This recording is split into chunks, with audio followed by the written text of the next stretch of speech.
Hoy vamos a hablar de las corrientes compositivas del siglo XX, haciendo foco justamente en las diferentes composiciones, en los diferentes tipos de composición, según cada movimiento, cada corriente que fue surgiendo.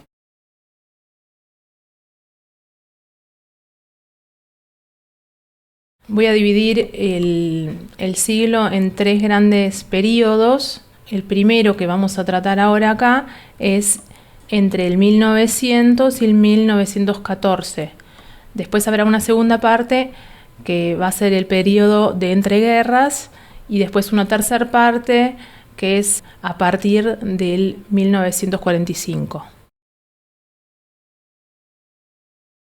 En el transcurso del siglo XX se sucedieron una serie de movimientos que tuvieron en común esto de dar la espalda al orden cultural que ya existía y a sus formas académicas, justamente encontrar lo nuevo. En este siglo las artes figurativas experimentan una transformación tan profunda donde se pierde el carácter de representación de lo visible. Se deja de representar a lo que se ve, a la naturaleza tal cual como es. Esta revolución así en las formas no depende de los caprichos de los artistas de esa época, sino que en realidad es el reflejo de concepciones intelectuales y sociales que reflejan el momento en el que viven.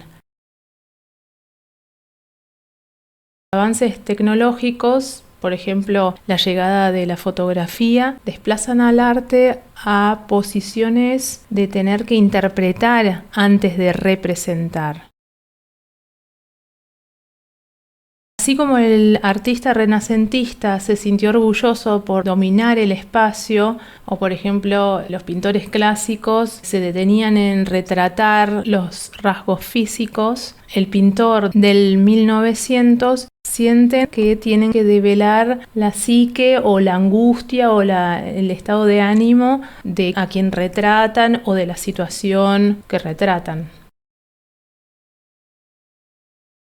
Este comienzo del siglo XX se crean un montón de tendencias plásticas que incluso fueron simultáneas en diferentes lados. Vamos a hacer un recorrido, pero sin olvidar de que esto pasó en estos pocos años y la verdad que se superpusieron. Pero todos estos grupos irrumpieron o nacieron de una forma muy explosiva, casi siempre muy corta también en tiempo. Lo que tenían en común era que todas estas vanguardias surgen partiendo de la premisa, digamos, de rechazar la historia, rechazar lo que ya era lo conocido, lo académico, la tradición clásica, ¿no?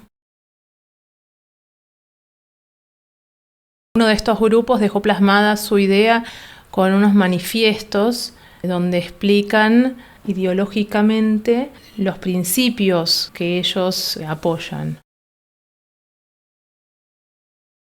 Empezando con el fauvismo, que tiene una vida muy efímera, es un grupo que se presenta por primera vez en 1905 en el conocido Salón de Otoño en París, del cual Matisse es su figura más representativa. Esta corriente especialmente quiere mostrar una reacción en contra del impresionismo, en beneficio justamente del color y del objeto, no de la luz que se le daba tanta importancia en el impresionismo. El nombre surge de un crítico que en otra exposición nombra a este grupo como las fieras, en francés les fauves. Es para este grupo que justamente el color vuelve a ser el elemento principal del cuadro. Usan el color de una forma muy atrevida, muy pura, que responde a una necesidad de expresarse y de poder plasmar de mejor forma posible la esencia justamente del motivo representado. El dibujo se constituye con una línea de color y también es muy típico de esta época la línea de contorno negra. Manejan el color con tanta independencia que hasta en una misma línea el colorido va cambiando. Por ejemplo, también en una figura alguna parte es de un color y otra parte es totalmente de otro color. Y aparte el color no guarda ninguna relación con la realidad. Los colores se destacan por ser muy estridentes y la luz suele desaparecer totalmente, y con ella también entonces la profundidad. Las composiciones tienden a ser de un plano único, a la manera de lo que ya se conocía de Gauguin, pero los temas siguen siendo los mismos que los del impresionismo. Son paisajes, personajes en las habitaciones, naturalezas muertas. Lo que acá cambia radicalmente es el tratamiento que se le da al color. Henri Matisse es el principal artista del grupo y es quien también conserva durante más tiempo esta capacidad de creación de estas ideas fauvistas. En sus obras, el uso tan audaz del color está integrado tan armoniosamente y tan equilibradamente que termina siendo una característica de la pintura de Matisse. Los colores responden a una estructura que persiguen la expresión según las sensaciones que quiere transmitir.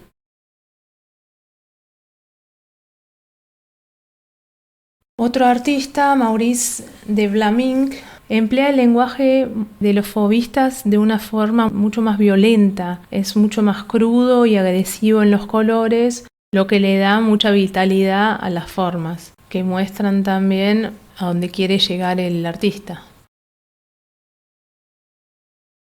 Junto a Matisse, Derain fue de los fauvistas más conocidos, pero en realidad también se trató de un grupo mucho más amplio, donde había en general un clima optimista. Así se refleja también en las temáticas que representaban.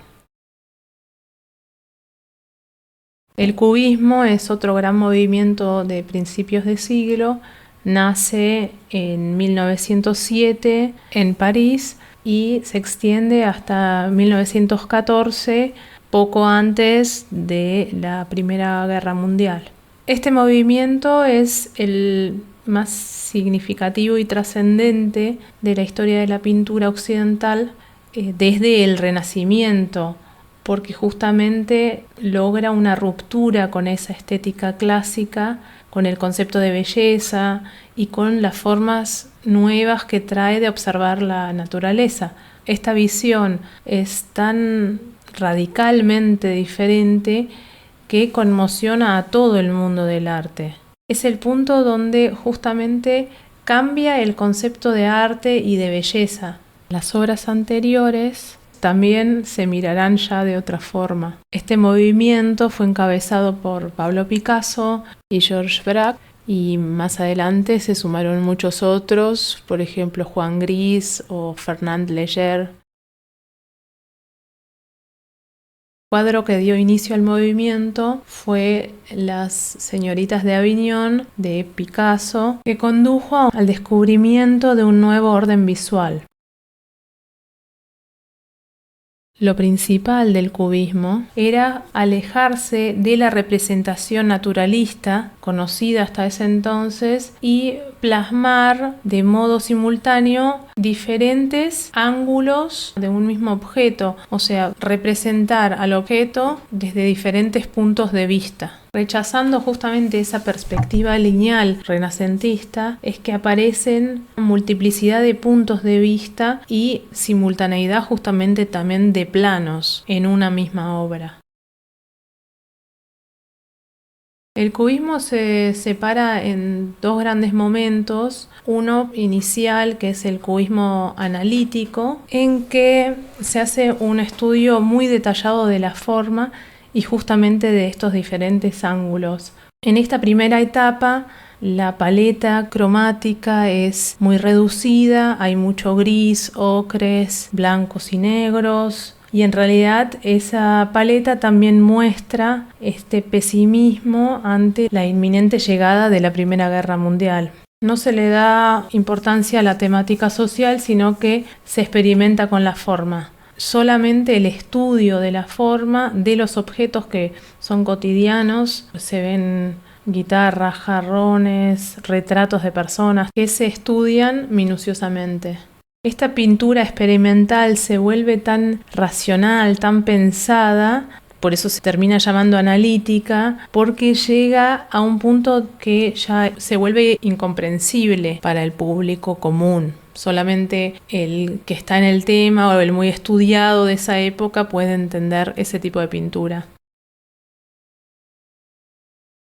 En una segunda etapa surge el cubismo sintético, que es, como la palabra ya lo dice, una síntesis de los planos que se eligen.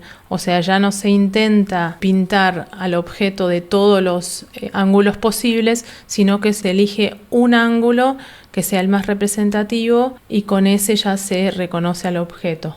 En esta etapa la paleta cromática vuelve a ser mucho más rica, más colorida, se incorpora el collage y se logra una síntesis en toda la composición. La forma, el orden y la geometría se convirtieron en pilares fundamentales del arte cubista. El cubismo fue el punto de partida de otras corrientes vanguardistas, como por ejemplo el futurismo. Esta nueva vanguardia nace en 1909 en Italia y dura solamente hasta el 1916, cuando muere Boccioni, que fue su principal impulsor. Él no buscaba la velocidad o el movimiento como el hecho físico, sino que trataba de plasmar la huella que deja en el alma humana esa realidad. Boccioni siempre evitó en sus cuadros las líneas rectas y utilizó mucho los colores complementarios como para crear ese efecto de vibración en las obras. Por ejemplo, en el cuadro del dinamismo de un ciclista también vemos cómo esa repetición del objeto logra sugerir esa idea de movimiento en el espacio. Este artista también dominó la escultura, evitando siempre los materiales nobles como para ir también en contra de ese clasicismo y prefiriendo entonces materiales como la madera, el hierro o el cristal. Acá también lo que le interesaba era mostrar esa interacción del objeto en movimiento con el espacio circundante.